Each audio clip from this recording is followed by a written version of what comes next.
Marco Antonio Julián, entrenador de atletismo nivel 1, nivel 2, profesor nacional de educación física, licenciado en fisiología del ejercicio. Experiencia laboral: vicepresidente de la Cámara de Gimnasios de Hierbabuena, Tucumán, Argentina, 2010. Jefe de cátedra de fisiología del ejercicio, profesorado de educación física La Merced, Salta, Argentina, 2018. Miembro del Comité Olímpico Argentino, 2019. Presidente y vicepresidente del Club Atlético Ciudad de Nieva, 2023. Integrante del programa de la Escuela al Podio, dirigida por el Comité Olímpico Argentino y el CNAAR. Auditor y coordinador general deportivo de la provincia de Jujuy, Subsecretaría de Deportes de la Nación. Neurofisiología del ejercicio, tenemos control motor, propiocepción, equilibrio y juego didácticos. Bien, lo que es tema de juegos didácticos, cuando veamos el tercer módulo, ahí lo vamos a aplicar, ¿sí? Porque tiene que ver con la aplicación de los juegos didácticos para ejercicios de iniciación en atletismo, ¿sí? Y se conecta con el módulo siguiente que viene, ¿bien?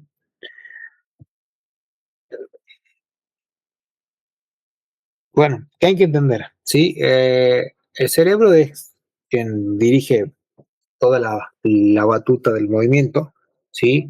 El cerebro es quien domina todos los movimientos del cuerpo humano, ¿sí? Pero vamos a ir desarrollando cada uno de sus actores principales, ¿sí?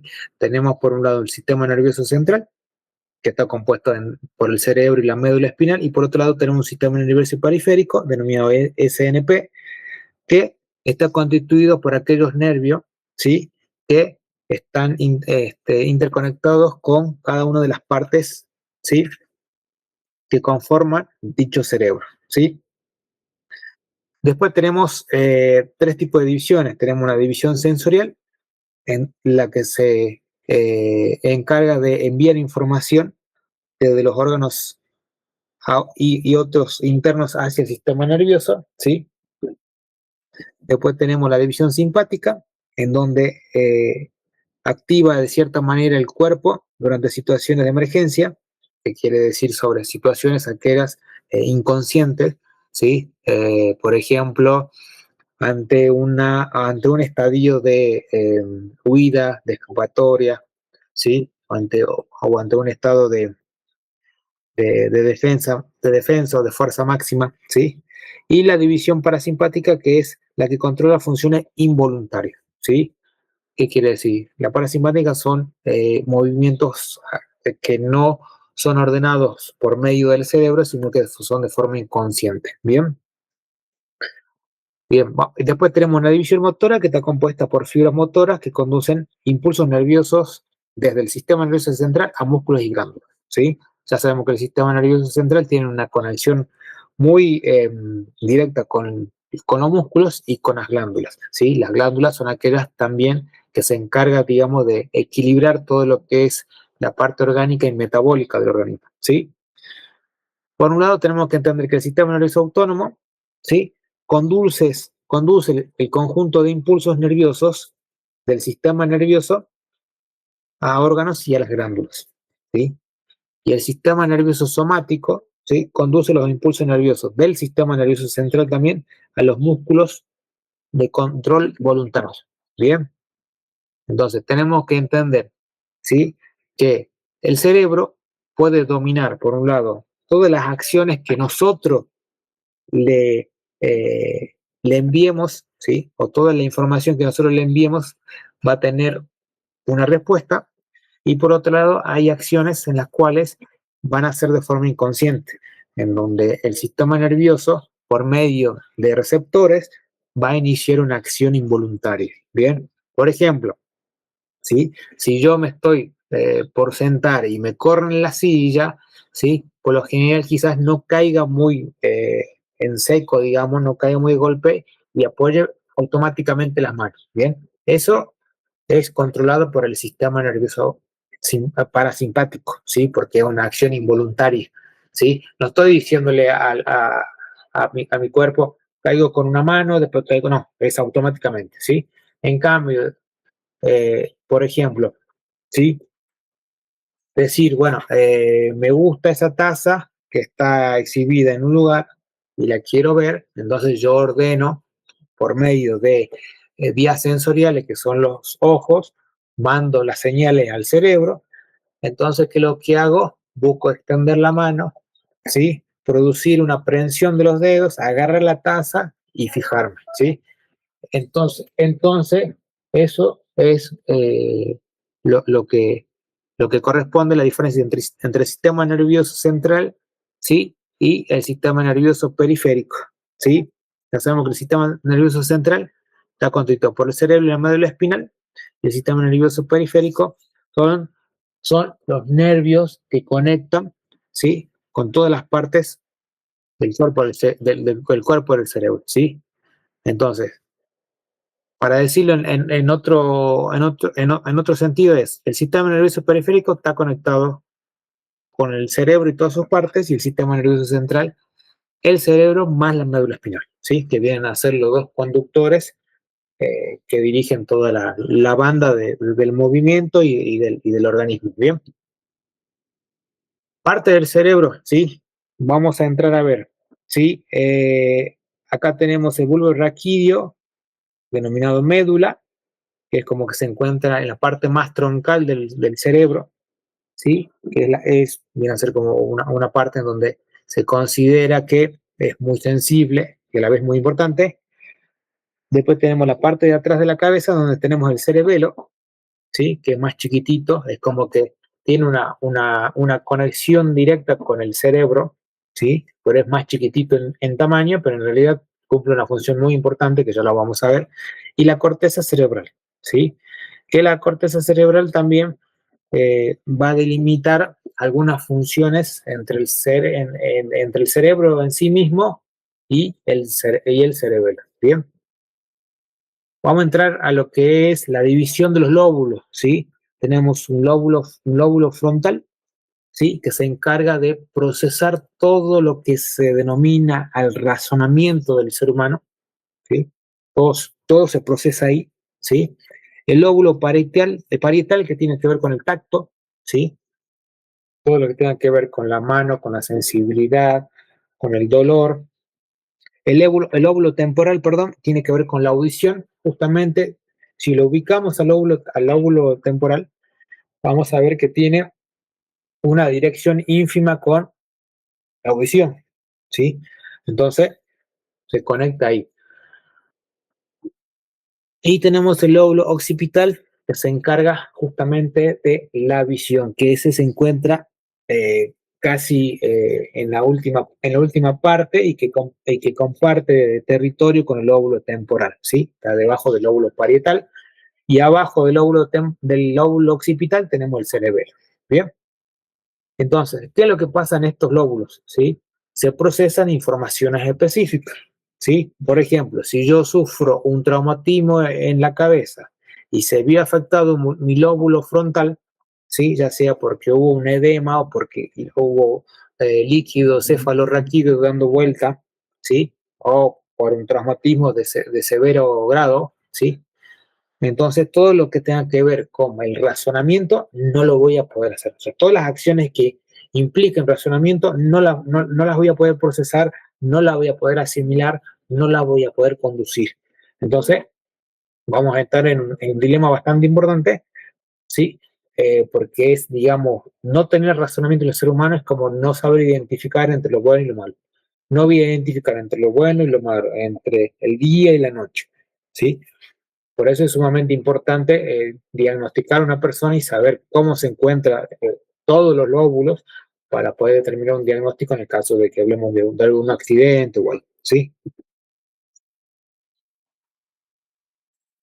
¿Qué es el reflejo miotático? Sí, el reflejo miotático, bien, muchas veces lo han puesto a prueba a nosotros cuando íbamos a algún traumatólogo o inclusive hasta el mismo médico clínico. ¿Qué nos dice? Que nos sentemos en el borde de la camilla, que nos relajemos, ¿sí? Relajarse quiere decir poner la cabeza en blanco, el sistema nervioso es como que eh, se pone en estado relajado, ¿sí? Se tira a dormir una siesta ¿Y qué es lo que hace el profesional o el médico? Con un martillo específico, justamente para hacer este tipo de evaluación, ¿sí? Genera un golpe certero casi por debajo de la rótula, ¿sí? Casi llegando al límite entre la rótula y el tendón rotuliano, ¿sí? Eso lo que va a generar es que un uso neuromuscular, ¿sí? Es como una interconexión entre las fibras musculares, ¿sí? Como esa señal nerviosa se la envía directamente al cerebro, lo que me va a generar a mí es un impulso, este, un impulso nervioso, como se dice, ¿sí? Entonces, el isquiotibial, ¿qué es lo que hace? Como al estar sentado y recibir golpes se bloquea, ¿sí? Entonces, automáticamente, entonces, lo que sucede es que automáticamente, por reflejo, voy a levantar un poquitito la pierna hacia adelante, ¿sí? Eso es lo que se considera, ¿sí? Un reflejo miotático, ¿sí? Pero ¿cómo es todo el proceso? ¿Sí? Del uso neuromuscular que se produce entre las fibras del cuádriceps, ¿sí? Hay una neurona que cumple la función de aferente, ¿sí? Lleva la información al cerebro, se produce en toda esta parte donde están las interneuronas, sale la respuesta, ¿sí? Por la neurona eferente, llega al isquiotibial y produce el movimiento de levantamiento de rodilla, ¿sí? Más o menos creo que se va entendiendo, ¿sí? Entonces, muchas veces el reflejo miotático también suele pasar cuando estamos viajando a algún lado, ¿sí? Y es como que nos dormimos o no estamos por dormirnos, ¿sí? Cabeceamos, es como que, bueno, ese es un reflejo miotático también, ¿sí? Eh, y encima hay un reflejo miotático más profundo porque es como que mi sistema nervioso está ya casi dormido, pero el reflejo todavía es como que lo tengo, ¿sí? Eh, eso suele pasar este, muy seguido en circunstancias comunes de la vida. Bien, bien, acá, ¿qué es lo importante entender? ¿Sí? La musculatura, ¿sí? Todo lo que es la musculatura, pero yo lo vamos a ver en mayor detalle, ahora lo que quiero dar en una introducción, ¿sí? Músculos que tenemos que empezar a saber sobre su función. Cuando veamos una parte muy específica sobre anatomía, no vamos a dar cuenta, ¿sí?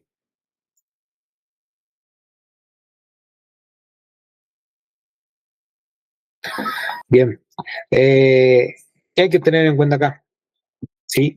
Los músculos posteriores, que son los músculos que trabajan mucho, sobre todo en lo que es la carrera de montaña, ¿sí? Yo voy a entrar a desarrollar un poquito, pero más adelante ya vamos a ver mediante un cuadro cuáles son las funciones de cada uno de los músculos, ¿sí? Por ejemplo, también los movimientos en lo que corresponde a cada uno de ellos, ¿sí? Glúteo mayor, aductor, tenemos recto interno, semitendinoso, bíceps femoral, semimembranoso, gastronemio, tendón de Aquiles y solio, ¿sí? Primero necesito que ustedes ubiquen todos estos músculos, ¿sí? Obviamente que si alguno o alguna tuvo alguna molestia en alguna carrera o en algún entrenamiento, ya más o menos va a tener localizado a dónde fue que empezó a molestar o en qué zona. Bien, eh, como les decía, estos son los músculos que son los músculos que tienen que entender, ¿sí? Y empezar a localizarlos, ¿sí? A palparlos. ¿Qué quiere decir? Traten de ubicar ustedes con su mano, ¿sí? Dónde está el glúteo mayor, el aductor, el recto interno, el semitendinoso. Por lo general, el semitendinoso es una de las zonas más propensas a lesiones en los isquiotibiales en los corredores de trail. Sobre todo cuando hay falta de fuerza en el glúteo mayor o cuando hay también faltas de fuerza en los aductores, el semitendinoso es el primero que se fatiga y después se produce todo lo que se denomina un espasmo muscular o una sobrecarga muscular, ¿sí? El bíceps femoral, el semimembranoso, que muchas veces también suele afectar en plenas carreras de trail, y el gastronemio, ¿sí? Y el sóleo, acá no lo vemos, pero ya después yo le voy a mostrar con otros tipos de imágenes, es el sóleo es el músculo más interno que hay, o sea, detrás del gastronemio se encuentra el sóleo. Y el tendón de Aquiles, el que se encuentra de fijar, ¿sí? Justamente lo que es el gastronemio y el sóleo para que conformen toda esa parte posterior, digamos, de la pierna, ¿sí? Acá, por ejemplo, tenemos el músculo, el psoas ilíaco, que es sumamente importante, que también ustedes lo sepan identificar. Muy común en lesiones también en corredores, justamente por estas cuestiones de no tener un buen trabajo de fortalecimiento, ¿sí? Este, Después tenemos el músculo sartorio, que atraviesa la pierna y se inserta en la parte interna de la rodilla, ¿sí? El músculo cuádriceps, justamente es cuádriceps porque son 4 músculos que componen el mismo, ¿sí? La rótula, ¿bien? El tendón rotuliano, ¿sí? Que acá se ve. El músculo tibial anterior y músculo tibial posterior, ¿sí? Músculos extensores de los dedos, que a veces cuando nosotros nos atamos muy fuerte las zapatillas, estos músculos extensores son los primeros en que se fatigan, se contraen demasiado y molesta. Y es un dolor punzante porque después como que va subiendo cada vez más y termina inclusive afectando lo que es el tibial anterior, ¿sí? Y es una causa, digamos, en la cual por haber ajustado y porque no permite la circulación sanguínea, genera este tipo de problemas. Bien,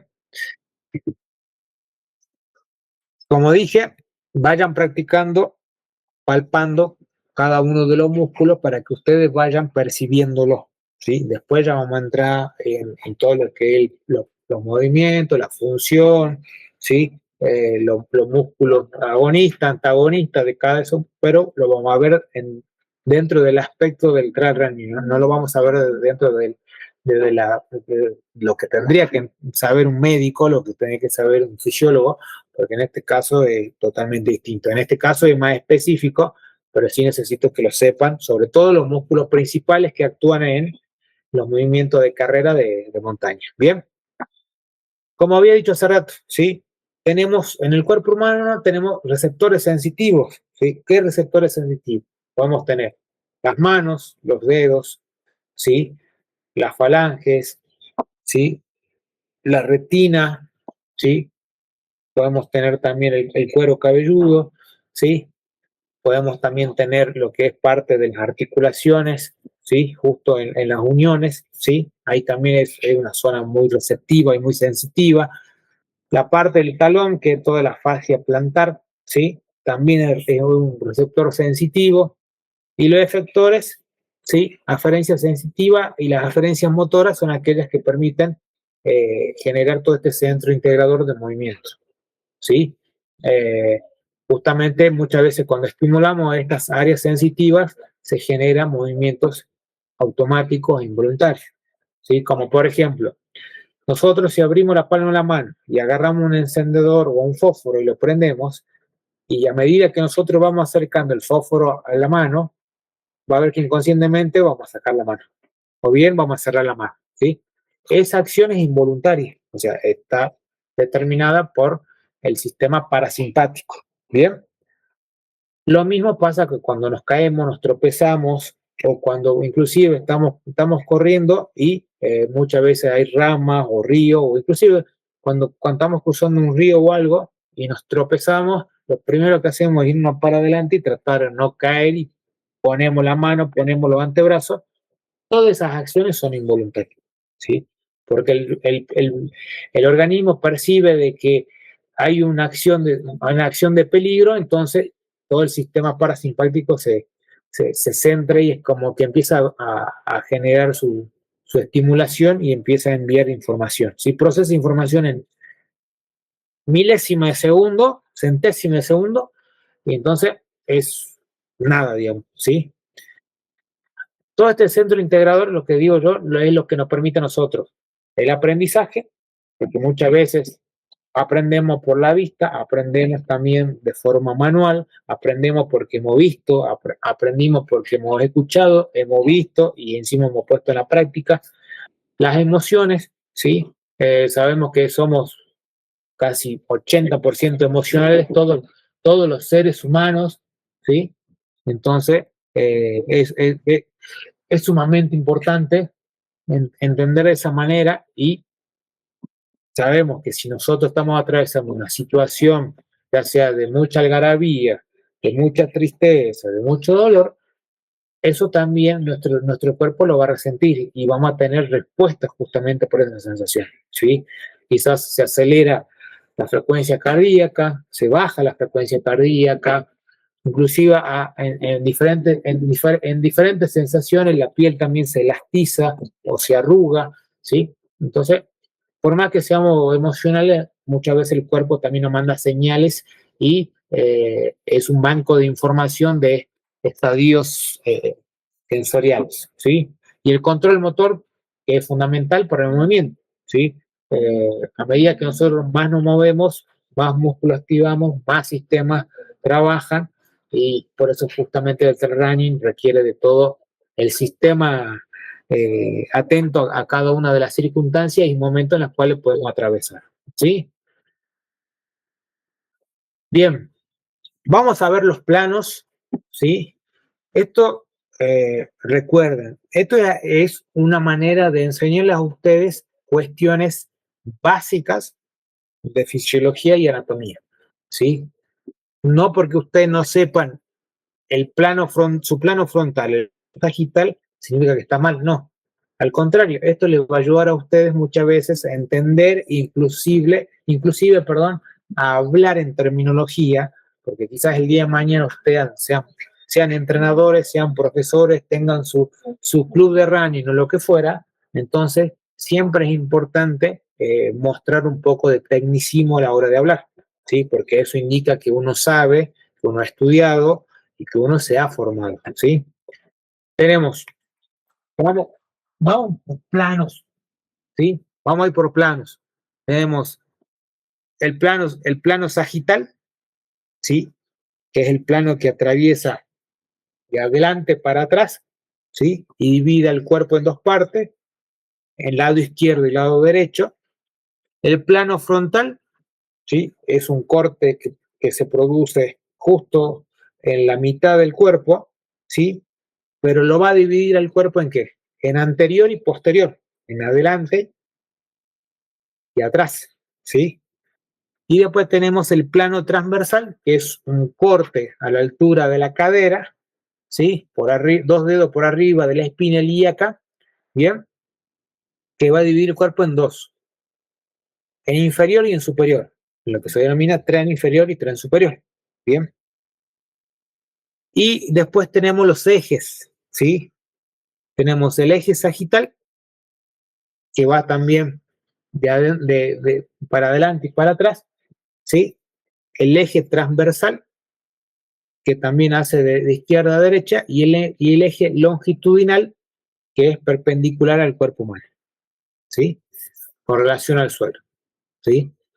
Esto muchas veces en biomecánica es importante entender porque va a determinar, eh, según el plano, si el brazo derecho está pasando para el plano del brazo izquierdo, si por ahí la técnica de carrera no tiene un recobro muy bueno, entonces se queda corto, hay que ver según el diagrama o la foto hasta dónde llega y todas esas cuestiones ayudan mucho en lo que es la biomecánica, ¿sí?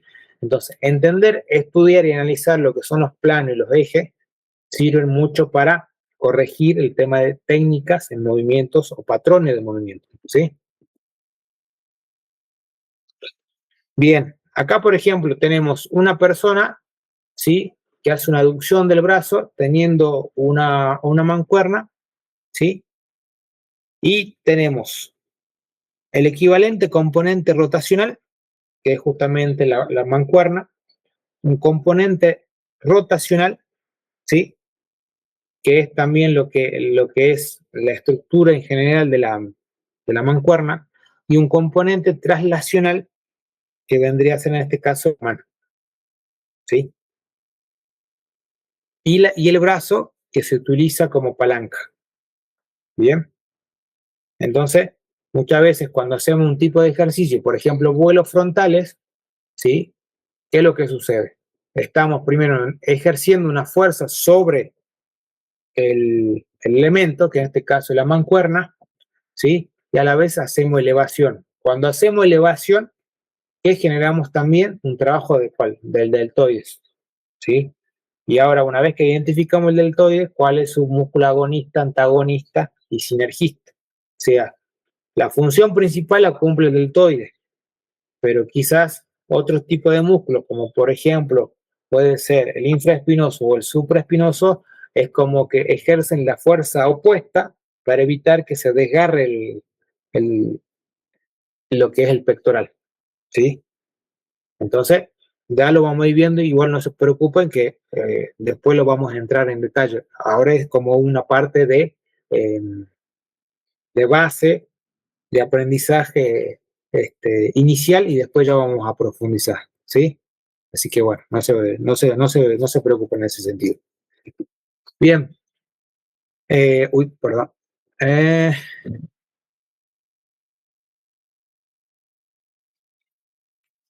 bien, vamos a lo que es el concepto de propiocepción, ¿sí?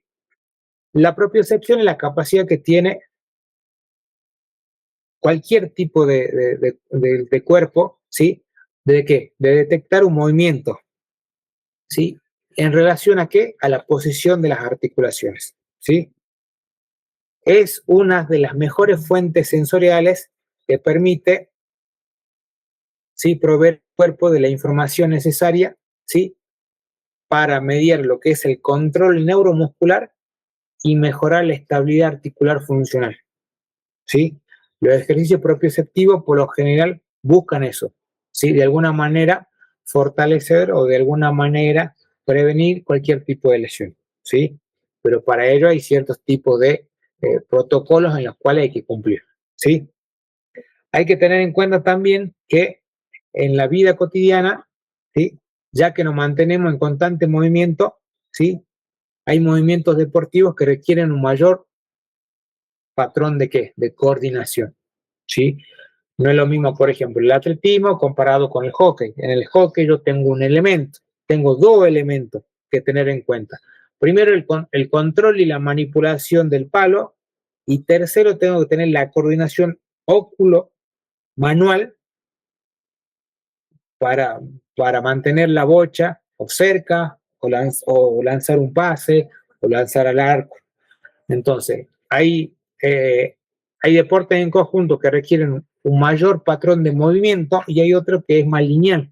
Por ejemplo, correr, ya sabemos que tiene las diferentes fases, ¿sí? Y lo único que hay que hacer es tratar de ir viendo cada una de ellas e ir corrigiendo, ¿sí? Bien, entonces, este es el concepto de propiocepción. Volviendo a hacer como un pequeño repaso, entonces es la capacidad que tiene todo tipo de cuerpo para detectar un movimiento y la posición de las articulaciones en relación con ese tipo de movimiento, ¿sí? Por ejemplo, un trabajo propioceptivo, ¿sí? Puede ser ponerse, ¿sí? Parado y levantar una pierna. Después cambiar y ponerse con otra pierna, ¿sí? Entonces, esos son ejercicios propioceptivos. Y después yo ya puedo ir más profundamente y mejorar esto como buscando una base inestable, ¿sí? Es como decía, primero dos apoyos, después un apoyo, puedo hacer saltos o multisaltos, ¿sí? En diferentes direcciones, ¿sí? Una cosa es saltar de frente con dos pies, otra cosa es saltar de costado con los dos pies, ¿sí?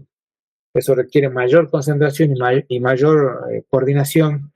Otras veces salto con 2 pies, caigo con un pie sobre una banca, sobre un mini tramp o lo que fuere, o sobre una base inestable, ¿sí? Entonces, justamente lo que buscan más que nada los ejercicios propioceptivos es esto, ¿sí? Estimular al cuerpo, ¿sí? Y a la vez permitir un tipo de fortalecimiento, no solamente neurofuncional, sino que neuromuscular, ¿sí?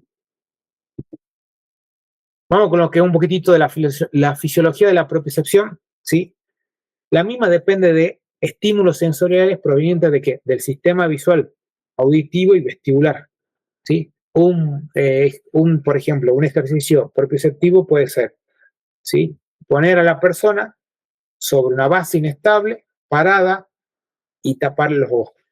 Ese es un ejercicio puramente propioceptivo, ¿sí? Otro que puede ser es saltar en un pie y levantando una mano, ¿sí?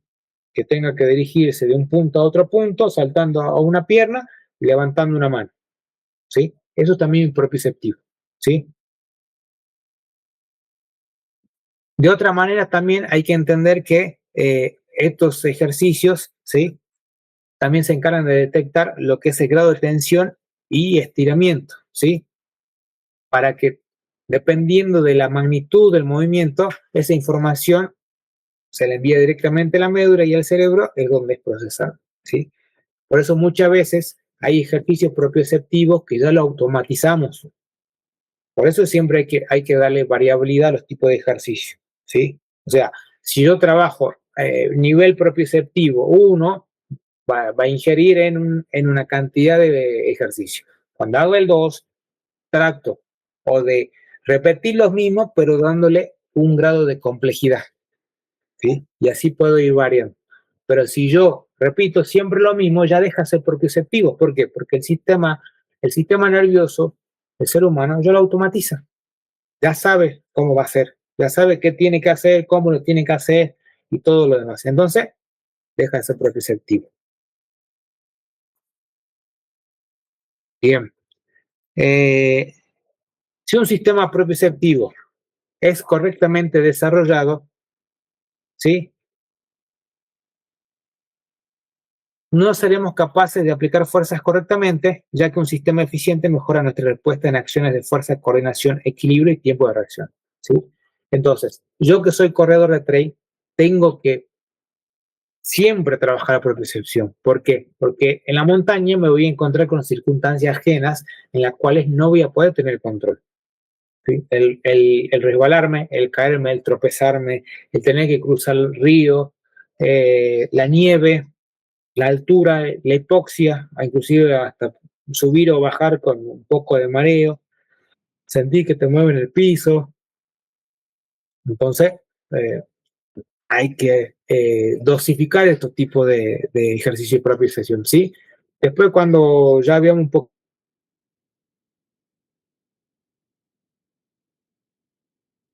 de la parte para que lo puedan aplicar o si tienen su grupo para que también lo puedan aplicar con sus alumnos, ¿sí? Bien, vamos a seguir. Esquema de funcionamiento. Uy, perdón. Tenemos, vamos de adentro hacia afuera. Tenemos el cerebro, que ya sabemos que es el director de la batuta. Por otro lado, el cerebro tiene una ínfima conexión con la memoria. Esa memoria hace que nosotros tengamos ya automatizado un ejercicio o un patrón de movimiento. Lo que es el sistema vestibular, que eso también es sumamente importante y lo vamos a ver más adelante, ya mucho más desarrollado, ¿sí? Y en este caso, ya sabemos que el sistema vestibular también está compuesto por el conjunto de boca, nariz y oído, ¿sí? Y muchas veces el equilibrio está conformado por eso, ¿sí? Muchas veces eh, quizás estamos padeciendo algún problema de audición o algún problema un poco más interno porque falta de limpieza de la oreja, después se inflama y empieza a salir líquido y todo lo demás. Y cuando eso sucede, muchas veces la persona, ¿qué pasa? Pierde el equilibrio, justamente porque está inflamado, porque está infectado el sistema vestibular. Lo mismo inclusive pasa con las muelas. ¿Sí? Cuando las muelas permanecen muy cariadas o porque han tenido tratamiento de conducto, cuando hay una infección, también influye mucho en el rendimiento y lo que es el equilibrio, ¿sí? Saquen, no es que sea un ejemplo, ¿no? Pero en la época de antes no había anestesia nada más. Entonces, muchas veces se sacaban las muelas, ¿sí? En la antigüedad, y lo que se decía es que esa persona se mantenga en reposo, se acueste porque no perdía la noción y la coordinación, ¿sí? Pero uno de los mayores sí, receptores que tenemos nosotros son los ojos, o sea, la vista, ¿sí? La vista de casi es lo que nosotros nos permite ir de un lado al otro, nos permite tomar decisiones, nos permite ver el contexto y analizarlo, ¿sí? Y por otro lado tenemos la médula, ¿sí? Que la médula, si el cerebro es lo que es el director de la batuta, la médula viene a ser como toda la estructura donde se encuentra la orquesta tocando, ¿sí? Es lo que contiene, ¿bien? El tema es que todo lo que contiene, después empieza a andar mal una cosa, la otra, y ya empezamos en todo un desmadre de cuestiones funcionales y nerviosas que son muy complejas, ¿sí? Y por otro lado, la ínfima relación que existe en el cerebro y la articulación. Si yo le mando una señal a mi sistema y decirle, necesito bajar las escaleras rápido de mi casa y sin caerme, ¿sí? Si yo mando esa misma dirección a mi cerebro lo procesa. Entonces, ¿qué va a hacer? Me va a permitir a mí bajar de una forma quizás más rápida, más eficiente, pero con el objetivo de no caer, ¿sí? Entonces, acá el cerebro, hoy, siempre y mañana, va a ser el que dirige todas las cuestiones, ¿sí? Entonces, hay que ser un poquito más consciente, ¿sí? Acá, por ejemplo, la propiocepción, como le había dicho, ¿sí? Acá hay unos porcentajes, por ejemplo, de la vista, un 10%, de la parte del equilibrio, un 20%, y los receptores propioceptivos del pie, de las piernas, en un 70%, ¿sí? ¿Por qué? Por lo general, ¿cuáles son nuestras herramientas del andar? Los pies. Por ende, tiene un nivel de lo que es la parte propioceptiva mucho más amplia, ¿sí? ¿Por qué? Porque caminamos, porque a veces caminamos descalzo y tenemos diferentes sensaciones, porque a veces también necesitamos nosotros, en cierta manera, si nos levantamos o estamos transitando o se nos rompe la zapatilla, tenemos que caminar descalzo muchas veces, ¿sí?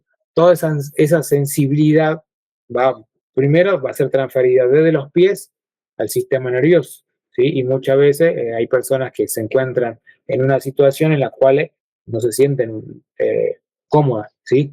Hay personas en las cuales entran en un río, por ejemplo, y es como que sienten tan sensibles las piedras en la fascia plantar que muchas veces dicen, no quiero caminar en el río, ¿sí? Entonces, justamente eso es sumamente importante, ¿sí? Después vienen las manos, ¿sí? Eso también nos permite percibir. Si no vemos con las manos, es como que nosotros vamos explorando un poco el contexto y podemos tener un poco lo que es la noción, ¿sí? Un, este, un modo de ejercicio es, ¿sí? Para que lo practiquen en casa, ¿bien? Primero, traten de poner cosas en la mesa, ¿sí? Manipúlenla con los dos, ¿sí? Y después omitan la vista y traten primero de memorizar las cosas, dónde estaban los elementos, cómo estaban, y traten de trasladarlos de un lugar a otro, ¿sí?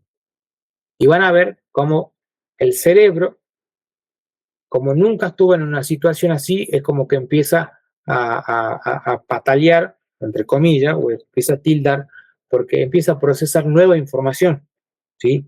Pero hacer una nueva información, ¿qué es lo que pasa? Toda información nueva en el cerebro produce una nueva sinapsis, ¿sí? Una nueva sinapsis. ¿Eso qué quiere decir? La sinapsis, la conexión neuronal que existe, ¿sí? Y cuando se aprende algo nuevo, ¿sí? Cuando es algo eh, que nunca antes hemos hecho, ¿sí? Es lo que produce esas conexiones nuevas en la corteza cerebral. ¿sí? Una vez que ya la aprendimos, que ya la hicimos, que la pusimos en práctica y todo lo demás, ya pasa a la parte posterior, a la parte más automatizada que es el cerebelo, ¿sí? Porque ahí en el cerebelo es donde nosotros tenemos todo en esta cajita de Pandora, todas las cosas que almacenamos más importantes en la vida, ¿sí? Por eso siempre se dice que si alguna vez aprendiste a nadar de chico, cuando sos grande y querés retomar el nado, es como que automáticamente vamos a esa placa de almacenamiento, a esa base de datos, y es como que, ahora sí me acuerdo. Y ahí está el dicho de que el músculo siempre tiene memoria. En realidad, el cuerpo tiene memoria, el organismo tiene memoria. El tema es cómo saber administrar ese tipo de memoria. ¿Mm? Para cosas buenas, para cosas malas, y para un montón de otras cuestiones, ¿sí? Por eso es justamente importante tener todos estos aspectos a tener en cuenta. Sobre todo lo que es el aprendizaje, ¿sí? Esto a modo de ejemplo para que ustedes lo entiendan, ¿sí? Muchos deben tener una forma de correr, que quizás no sea la correcta como indica la teoría y la práctica. Entonces, borrar toda esa huella de movimiento o ese patrón de movimiento va a llevar tiempo, pero va a llevar más tiempo instaurar la nueva huella, ¿sí? En la corteza prefrontal, ¿sí? Para que un movimiento se automatice, hay que repetirlo por lo menos 1800 veces, ¿sí? A partir de que yo 1800 veces lo repetí ese movimiento o esa acción, recién se empieza a automatizar, ¿sí? O sea, ya no requiere pensarla tanto, ¿sí? Por eso cuando vamos a aprender algo nuevo, por ejemplo, zumba, o me voy a inscribir en atletismo y empiezo con lanzamiento de jabalina, o me compré la Play 5, ¿sí? Pero nunca la supe conectar y es como que primero, ¿qué hago? Leo el instructivo, me fijo, acá se enchufa esto, acá se enchufa el otro, que esto, que lo otro. Después de hacerlo un montón de veces, ya lo sé. Es más, después me junto con mis amigos, me sale automáticamente. Además, me tapa el ojo y lo hago solo. Bueno, eso ya es automatización, ¿sí? Entonces, por eso es importante trabajar todo esto, ¿sí? Entonces, la parte propioceptiva, ¿sí? Es, primero, la interacción con el terreno, ¿sí? Ya sea lo que es mano y pies, ¿sí? Enviar información al sistema nervioso, ¿sí? Al director de la batuta, ¿sí? Darle una orden, ¿sí? Y con esa orden, ¿qué es lo que hago? O mejoro mi rendimiento, o mejoro mi técnica, ¿sí? ¿Y eso qué me va a permitir a mí? Menos lesiones, ¿sí? Entonces, la propiocepción la podemos utilizar como un medio para qué? Para prevenir lesiones, pero hay que aplicarlo, ¿sí? Entonces, cuando veamos lo que es la práctica, digamos, de ejercicio de zona media, que eso también le voy a dar, ejercicios propioceptivos, ejercicios lúdicos, ejercicios neurocognitivos, se van a dar cuenta, ¿sí? Y esto es algo que, por ejemplo, no lo tienen que dejar de hacer nunca, así tengan 20, así tengan 30, así tengan 40 años, ¿sí?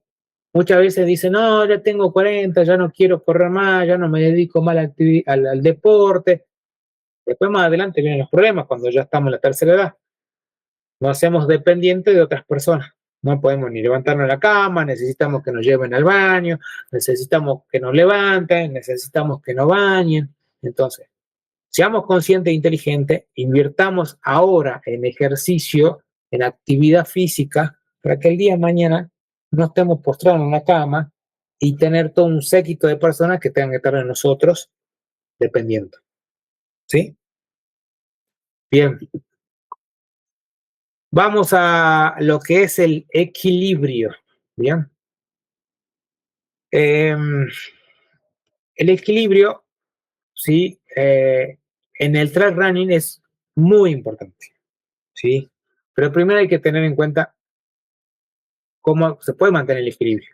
Si yo tengo un buen fortalecimiento de lo que es el core, ¿sí? La zona media, puedo tener equilibrio, ¿sí? Porque inclusive por movimiento voluntario e involuntario, activamente se activa este core, ¿bien?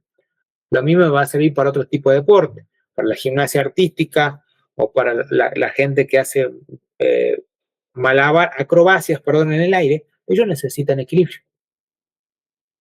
Pero ¿cuál es la única forma de automatizar el equilibrio? Yo no sé. ¿Sí? Porque esa es la primera señal que le mando a mi sistema nervioso, decir, che, si te seguís cayendo y si no mantienes el equilibrio, loco, te vas a matar a la cuarta, quinta caída. Entonces, es como que procesa el cerebro y dice, ah, listo, bueno, ya sabemos qué hacer y qué no hacer para no caer, ¿sí? ¿Qué hacer para estar más tiempo en equilibrio y qué hacer y qué no hacer para romper ese equilibrio y que llegue una caída o un golpe, ¿sí? Factores que intervienen en el equilibrio. Tenemos los factores sensoriales, los órganos sensorio-motores, el sistema laberíntico, el sistema plantar y sensaciones sinestésicas, ¿sí? Factores sensoriales, por ejemplo, muchas veces cuando perdemos el equilibrio, ¿qué hacemos? Primero las manos se batean por todos lados, ¿sí? Por si surge una caída, primero que hacemos es apoyar el brazo, ¿sí? Sensorio-motoras, inclusive también perdemos el equilibrio y es como que buscamos sentarnos o buscamos plantar los pies y talonear para no caernos en el caso de que estemos en la montaña y nos estemos yendo en picada para abajo, ¿sí? Factores mecánicos, la fuerza de la gravedad, centro de gravedad, base de sustentación y peso corporal, ¿sí? Eso es lo que interviene en el equilibrio. Fuerza de la gravedad, ¿sí? Por ejemplo, ¿sí? Supongamos que yo estoy en una carrera o estoy entrenando, ¿sí? Y me quiero ir a una parte donde hay un mirador, pero ¿qué es lo que pasa? En ese mirador hay piedra suelta, ¿sí? Entonces, de cierta manera hay que entender de que la fuerza de la gravedad ahí va a entrar en juego y me puede jugar una mala pasada, ¿sí? El centro de gravedad, por ejemplo, en los factores mecánicos, tiene que ver con qué. Si yo estoy, por ejemplo, por cruzar un río, caminando o corriendo, ¿sí? También tengo que activar mi centro de gravedad, el core, ¿sí? Para evitar que la corriente del río me tire o para un lado o para el otro, ¿sí? Una base de sustentación es la conformada en los pies, ¿sí? Si yo me paro de pies, ¿sí? De pies juntos, mi base de sustentación está limitada. A medida que yo abra las piernas y sobre todo llegue casi al ancho de mi hombro, la base de sustentación es más fuerte. O sea, puedo soportar más peso, puedo mantener más el equilibrio, ¿sí? Y después, por otro lado, el condicionante es lo que es el peso corporal, ¿sí? Y otros factores son la motivación, la capacidad de concentración, la inteligencia motriz y la autoconfianza, ¿sí? Y eso es sumamente importante también. Proceso evolutivo del equilibrio, ¿sí? Tenemos que entender que hay una primera infancia que va desde los 0 a los 3 años, ¿sí? A los 12 meses el niño o el niño, ¿sí? Se da el equilibrio estático con los dos pies y el equilibrio dinámico cuando comienza a andar, ¿sí? Entonces, por lo general siempre los niños ¿cómo hacen primero para romper eso? ¿Sí? Primero andan en cuadrupedio, gatean, ¿sí? Después, una vez que rompen la inercia, que rompen la gravedad, ya se paran, pero se van agarrando de elementos para trasladarse de un lugar a otro. Y una vez que ya ese proceso evolucionó, ya empieza con los primeros pasos. No es que empieza a caminar, hace 10, 15 pasos y no. Hay un proceso en donde camina, se cae, camina, se cae, camina, se cae. Y una vez que ya se produjo el resultado, ya directamente empieza a caminar. Y una vez que ya camina, con el tiempo ya empieza a correr, ¿sí? Y en la educación infantil, que va de los 3 a los 6 años, ¿sí? Hay una buena mejora de esta capacidad, ya que el niño o las niñas empiezan a dominar determinadas habilidades básicas, ¿sí? tiempo y espacio, sobre todo el espacio, adentro, afuera, arriba, abajo, izquierda, derecha, ¿sí? Me muevo por un lado, me muevo para el otro, más sobre todo lo que son las capacidades de rolar, trepar, lanzar, todas esas cuestiones, lo que es el tema del desarrollo, cada vez se van desarrollando más y van generando todo este tipo de conexiones. Por eso cuando, cuando nosotros nacemos, ¿sí? Somos una tabula rasa, ¿sí? Entonces, a medida que nosotros vamos creciendo, aprendiendo y experimentando, vamos generando nuevas conexiones neuronales, ¿sí? Por eso muchas veces se dice que cuando estamos en lo último estadio de nuestras vidas, ¿sí? Todo ese almacenamiento que tenemos acá, ¿sí? Es como que nos hace pasar toda nuestra vida en minutos, en segundos, en un par de días, ¿sí? Hasta que, bueno, ya llega el estadio final que nadie quiere tener. Bien, sistema que mantiene el equilibrio, el sistema vestibular en el interior del oído, lo que yo le dije hace rato, ¿sí? Adentro tenemos la parte más sensible del oído, el sistema visual, que es sumamente importante y sobre todo también no hay que afectarlo ni limitarlo, el sistema propioceptivo, el sentido que informa al organismo la posición de los músculos, ¿sí? Por ejemplo, si yo estoy parado sobre una superficie inestable y quiero hacer una sentadilla, quizás voy a buscar de alguna manera ampliar mi base de sustentación para poder hacer la sentadilla, porque quizás estoy en movimiento o estoy en un terreno irregular, ¿sí? Eso es lo que se denomina la triada de la orientación temporoespacial, ¿sí? Vestibular, visual y propioceptivo, ¿sí? Y por otro lado, una aclaración, para que exista equilibrio se necesita que al menos dos de estos tres sistemas funcionen, ¿sí? O sea, el equilibrio mínimo debe depender de dos, o del sistema vestibular o del sistema visual o viceversa, pero de los tres, por lo menos dos tiene que existir para que haya equilibrio. Bien, vamos a ver esta última parte que ya es lo que son las pruebas de equilibrio estático, ¿sí? Pónganlo en práctica con conocidos, con sus alumnos o con alguien que se anime y le va a servir un montón. Eso ya lo vamos a ver con más detalle también más adelante, ¿sí? Estas pruebas de equilibrio tienen una función, evaluar la función del sistema vestibular en posición de reposo, ¿sí? Tenemos la prueba de Romberg, la prueba de brazos extendidos y la prueba de Barani, ¿sí? El resultado de Romberg, por ejemplo, es positivo, paciente cae hacia atrás; negativo, el paciente se mantiene de pie y sin pulsaciones laterales, ¿sí? Eso es importante para que lo tengan en cuenta. El test de Romberg, el sensibilizado, se realiza de diversas formas, ¿sí?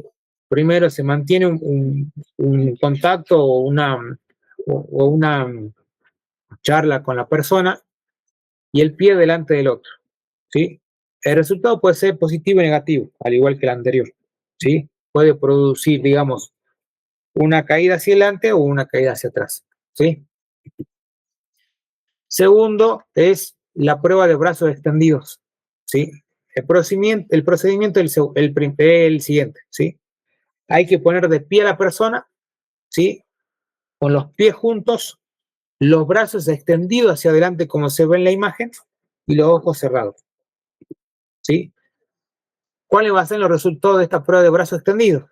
En el caso negativo, no existe desviación de los brazos hacia los lados, ¿sí? Y en el caso positivo, existe desviación de los brazos hacia los lados, ¿sí? Recuerden que siempre vamos a tener un resultado positivo y negativo de cualquiera de los tres tipos de evaluaciones. Y la prueba de Barani, ¿sí? El procedimiento es el siguiente. El procedimiento es el siguiente. El paciente sentado o la persona sentada en punta de la silla, en la punta, así como se ve en la imagen, los pies apoyados en patas delanteras, ¿sí? Este es el protocolo que sí o sí lo tiene que cumplir, ¿sí? Brazos extendidos y los ojos cerrados. La persona que examina, que se encuentra sentado al frente de la misma, con brazos extendidos a la misma altura del paciente, ¿sí? O sea, el que evalúa también tiene que mantener solamente la misma posición de los brazos, exceptuando de los pies. El resultado de la prueba también puede ser positiva o negativa, ¿sí? Negativa, no existe desviación de brazos hacia los lados, ¿sí? Y positiva, existe una desviación de brazos hacia los lados, ¿sí? En este caso, no se realiza con frecuencia esta prueba. ¿Por qué? Porque muchas veces lo que busca medir es también lo que es el impulso miotático, ¿sí? El reflejo miotático. Y cuando se hace esta prueba, por lo general se la debe hacer una sola vez. ¿Por qué? Porque después, cuando se lo quiere volver a repetir, es como que el sistema ya entiende o sobreentiende el sistema, entonces como que lo mismo, ¿sí? Lo mismo pasa con la prueba del martillo en la rodilla. O sea, se hace una, dos, pero no más veces porque después ya no tiene resultados, ¿sí? Entonces tiene que hacer una evaluación precisa para hacerlo una o dos veces, pero por lo general siempre se recomienda que se haga una sola vez. Bien, con esto hemos terminado lo que es esta parte introductoria de lo que es neurofisiología, ¿sí? Ya la vamos a profundizar más en el taller que tengamos, ¿sí? No se preocupen. Aparte también van a poder hacerme preguntas con respecto a esto, porque seguramente que le van a surgir algunas, ¿sí? Así que bueno, ¿sí? Primero que nada, nuevamente, millones de gracias por tomarse el tiempo y sentarse a ver el video y la grabación. Espero que el día de ayer también haya disfrutado del vivo. Y recuerden que el día sábado tenemos de vuelta clase sincrónica, o sea, vamos a tener clase en vivo. Bien. Cualquier duda o consulta, ya saben, le pueden decir a los chicos de sistemas que le pueden pasar mi WhatsApp o mi correo electrónico para que yo pueda responder preguntas o consultas, ¿sí? Y bueno, agradecido nuevamente a Carlos y a todo el equipo, ¿sí? A la Escuela de Gestión que está llevando a cabo esta jornada de capacitación. Bien, así que bueno, muchas gracias.